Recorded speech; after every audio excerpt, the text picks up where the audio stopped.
from home, this is a Bulldog TV News Special Report. Election 2020. Good morning, Centennial Bulldogs. Hi, it's me, Miranda. And me, Ashley.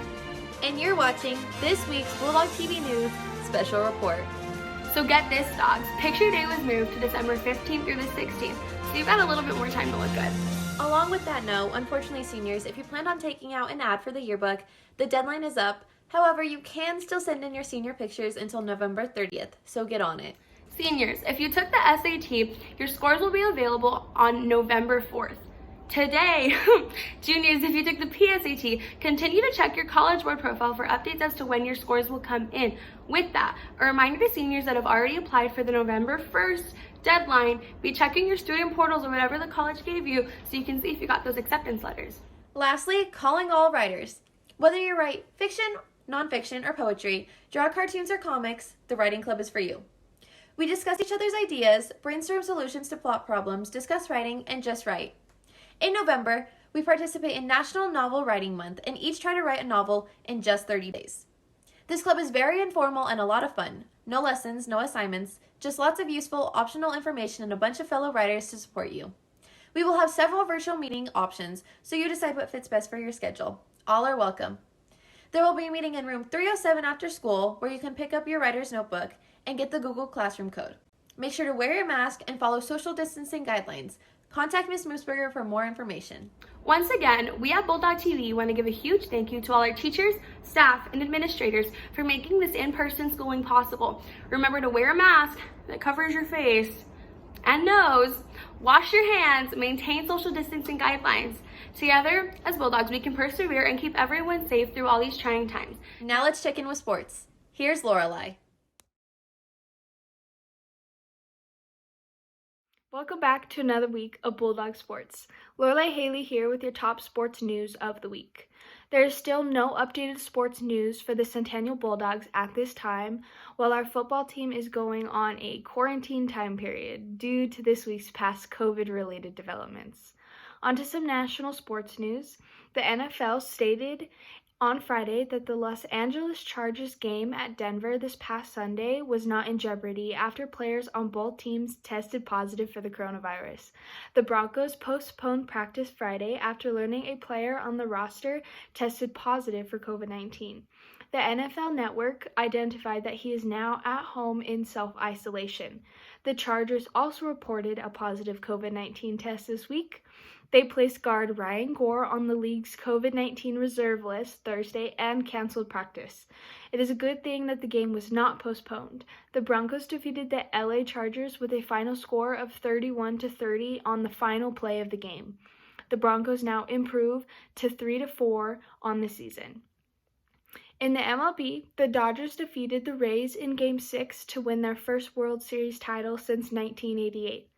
That's a 32-year drought. Last Tuesday night.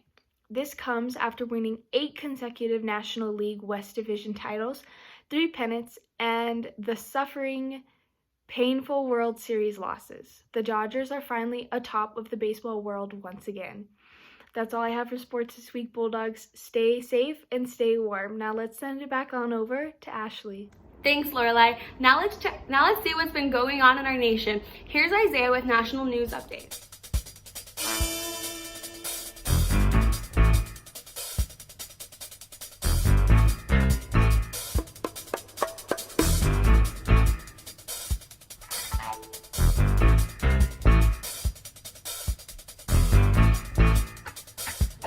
Bulldogs, I'm Isaiah Ortiz, and this is Bulldog TV National News. President Trump and former Vice President Joe Biden have been battling for more votes and the presidency. The battle between them has been shown through advertisements and in a final campaign tour through the Midwest of the United States, with each candidate trying to hit as many battleground states as possible. They've both competed in Wisconsin and Minnesota lately, as they are crucial to both of the candidates. Former Vice President Joe Biden made a stop in Iowa at one point, and President Trump even made a stop at Michigan for their campaigns. The 2020 presidential election will be marked as the 59th quadrennial presidential election. With that being said, more and more cases of the coronavirus keep coming in daily as we reach the 9th million case in the U.S. Bulldog TV will be covering the election on Twitter through a short 1-minute special release with election results as soon as they are readily available. So be sure to stay tuned. I'm Isaiah Ortiz, Bulldog TV. Here's Miranda. Thanks, Isaiah. Now let's check in with hashtags. Here's Gabe. Hashtags.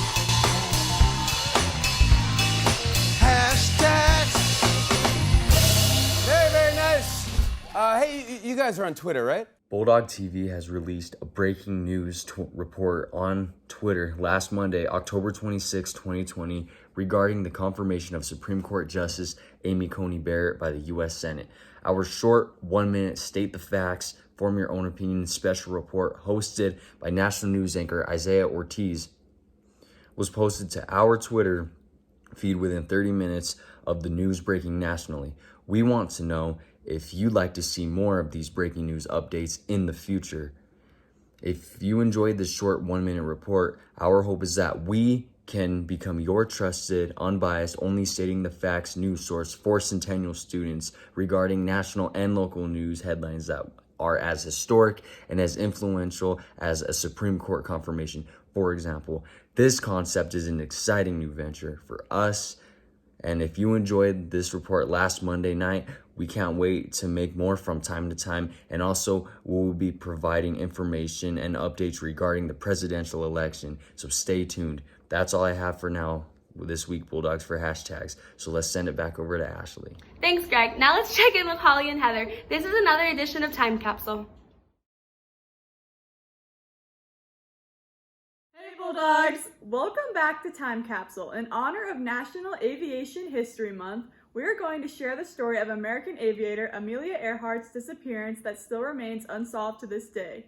After breaking many records, such as being the first woman to fly the Atlantic, she was ready for a new challenge, to be the first woman to fly around the world. On July 2nd, 1937, Earhart and her navigator Fred Noonan took off. To their surprise, they faced uncalled for overcast skies and rain showers, which made navigation difficult for Noonan. The Coast Guard picked up their message saying, "We must be on you, but we cannot see you. Fuel is running low. Been unable to reach you by radio. We are flying at 1,000 feet." At 8:45 a.m., Earhart reported, "We are running north and south." That was the last the world heard from her plane. The rescue attempt became the most large-scale air and sea search in naval history. On July 19th, after spending $4 million and scouring 250,000 square miles of ocean, the United States government had to call off the search. There have been endless theories surrounding the disappearance, but no definitive proof about Amelia Earhart's fate exists. Amelia Earhart will forever be remembered for her courage and groundbreaking achievements, both in aviation and for women. That is all the mystery we have for you today, Bulldogs. See you next time on Time Capsule. Now, let's send it back over to Miranda. That's all we have for you this week, Bulldogs. Please remember to stay safe and healthy out there. Tune in next week for another Bulldog TV News special report. And from all of us here at Bulldog TV, stay classy, Bulldogs.